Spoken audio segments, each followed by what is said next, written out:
حضرت عمر رضی اللہ تعالی عنہ نے ایک شخص کو درہ مارا، لیکن آخر کیوں؟ تفصیل: حضرت عمر رضی اللہ تعالی عنہ بعض اوقات ایک تنکا ہاتھ میں لیتے اور فرماتے، کاش میں یہ تنکا ہوتا۔ کبھی فرماتے، کاش مجھے میری ماں نے جنا ہی نہ ہوتا۔ ایک مرتبہ کسی کام میں مشغول تھے، ایک شخص آیا اور کہنے لگا کہ فلاں شخص نے مجھ پر ظلم کیا ہے، آپ چل کر مجھے بدلہ دلوا دیجیے۔ آپ رضی اللہ تعالی عنہ نے اس کے ایک درہ مار دیا کہ جب میں اس کام کے لیے بیٹھتا ہوں اس وقت تو آتے نہیں، جب میں دوسرے کاموں میں مشغول ہو جاتا ہوں تو آ کر کہتے ہیں کہ بدلہ دلوا۔ وہ شخص چلا گیا۔ آپ رضی اللہ تعالی عنہ نے آدمی بھیج کر اس کو بلوایا اور درہ اس کو دے کر فرمایا کہ بدلہ لے لو۔ اس نے عرض کیا کہ میں نے اللہ کے واسطے معاف کیا۔ گھر تشریف لائے، 2 رکعت نماز پڑھی، اس کے بعد اپنے آپ کو خطاب کر کے فرمایا، اے عمر، تو کمینہ تھا، اللہ نے تجھ کو اونچا کیا۔ تو گمراہ تھا، اللہ نے تجھ کو ہدایت کی۔ تو ذلیل تھا، اللہ نے تجھے عزت دی، پھر لوگوں کا بادشاہ بنایا۔ اب ایک شخص آ کر کہتا ہے کہ مجھے ظلم کا بدلہ دلوا دے تو اس کو مارتا ہے، کل کو قیامت کے دن اپنے رب کو کیا جواب دے گا؟ بڑی دیر تک اسی طرح اپنے آپ کو ملامت کرتے رہے۔ آپ رضی اللہ تعالیٰ عنہ کے غلام حضرت اسلم رضی اللہ تعالیٰ عنہ کہتے ہیں کہ میں ایک مرتبہ حضرت عمر رضی اللہ تعالیٰ عنہ کے ساتھ حرہ کی طرف جا رہا تھا۔ ایک جگہ آگ جلتی ہوئی جنگل میں نظر آئی۔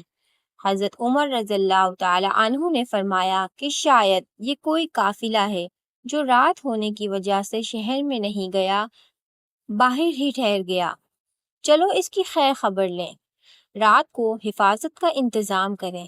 وہاں پہنچے تو دیکھا کہ ایک عورت ہے جس کے ساتھ چند بچے ہیں جو رو رہے ہیں اور چلا رہے ہیں، اور ایک دیگچی چولہے پر رکھی ہے جس میں پانی بھرا ہوا ہے اور اس کے نیچے آگ جل رہی ہے۔ انہوں نے سلام کیا اور قریب آنے کی اجازت لے کر اس کے پاس گئے اور پوچھا کہ یہ بچے کیوں رو رہے ہیں؟ عورت نے کہا کہ بھوک سے لاچار ہو کر رو رہے ہیں۔ دریافت فرمایا کہ اس دیگچی میں کیا ہے؟ عورت نے کہا کہ پانی بھر کر بہلانے کے واسطے آگ پر رکھ دی ہے کہ ذرا ان کو تسلی ہو جائے اور سو جائیں۔ امیر المومنین حضرت عمر رضی اللہ تعالیٰ عنہ کا اور میرا اللہ ہی کے یہاں فیصلہ ہوگا کہ میری تنگی کی خبر نہیں لیتے۔ حضرت عمر رضی اللہ تعالیٰ عنہ رونے لگے اور فرمایا کہ اللہ تجھ پر رحم کرے، بھلا عمر رضی اللہ تعالیٰ عنہ کو تیرے حال کی کیا خبر؟ کہنے لگی کہ وہ ہمارے امیر بنے ہیں اور ہمارے حال کی خبر بھی نہیں رکھتے۔ اسلم رضی اللہ تعالیٰ عنہ کہتے ہیں کہ حضرت عمر رضی اللہ تعالیٰ عنہ مجھے ساتھ لے کر واپس ہوئے اور ایک بوری میں بیت المال میں سے کچھ آٹا اور کچھ کھجوریں اور چربی اور کچھ کپڑے اور کچھ درہم لیے، غرض اس بوری کو خوب بھر لیا، پھر فرمایا کہ میری کمر پر رکھ دے۔ میں نے عرض کیا کہ میں لے چلوں؟ آپ رضی اللہ تعالیٰ عنہ نے فرمایا نہیں، میری کمر پر رکھ دے۔ 2-3 مرتبہ جب میں نے اصرار کیا تو فرمایا کہ قیامت میں بھی تو میرے بوجھ کو تو ہی اٹھائے گا، اس کو میں ہی اٹھاؤں گا، اس لیے کہ قیامت میں مجھ ہی سے اس کا سوال ہوگا۔ میں نے مجبور ہو کر بوری آپ کی کمر پر رکھ دی۔ آپ نہایت تیزی کے ساتھ اس کے پاس تشریف لے گئے، میں بھی ساتھ تھا۔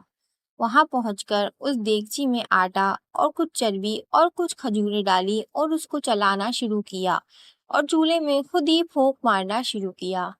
اسلم رضی اللہ تعالیٰ عنہ کہتے ہیں کہ حضرت عمر رضی اللہ تعالیٰ عنہ کی گنجان داڑھی سے دھواں نکلتا ہوا میں دیکھتا رہا حتیٰ کہ حریرہ سا تیار ہو گیا۔ اس کے بعد آپ نے اپنے دستے مبارک سے نکال کر ان کو کھلایا۔ وہ سیر ہو کر خوب ہنسی کھیل میں مشغول ہو گئے اور جو بچا ہوا تھا وہ دوسرے وقت کے واسطے ان کے حوالے کر دیا۔ وہ عورت بہت خوش ہوئی اور کہنے لگی، اللہ تمہیں جزائے خیر دے، تم تھے اس کے مستحق کہ بجائے حضرت عمر رضی اللہ تعالیٰ عنہ کے تم ہی خلیفہ بنائے جاتے۔ حضرت عمر رضی اللہ تعالیٰ عنہ نے اس کو تسلی دی، فرمایا کہ جب تم خلیفہ کے پاس جاؤ گی تو مجھ کو بھی وہیں پاؤ گی۔ حضرت عمر رضی اللہ تعالیٰ عنہ اس کے قریب ہی ذرا ہٹ کر زمین پر بیٹھ گئے اور تھوڑی دیر بیٹھنے کے بعد چلے آئے اور فرمایا کہ میں اس لیے بیٹھا تھا کہ میں نے ان کو روتے ہوئے دیکھا تھا، میرا دل چاہا کہ تھوڑی دیر ان کو ہنستے ہوئے بھی دیکھوں۔ صبح کی نماز میں اکثر سورہ کہف، سورہ طٰہٰ وغیرہ بڑی صورتیں پڑھتے اور روتے ہوئے کئی کئی صفوں تک آواز جاتی۔ آج 1350 برس کے زمانے تک حضرت عمر رضی اللہ تعالیٰ عنہ کا دبدبہ مانا ہوا ہے۔ آج کوئی بھی بادشاہ نہیں، حاکم نہیں، کوئی معمولی سا امیر بھی اپنی رعایا کے ساتھ کیا ایسا برتاؤ کرتا ہے؟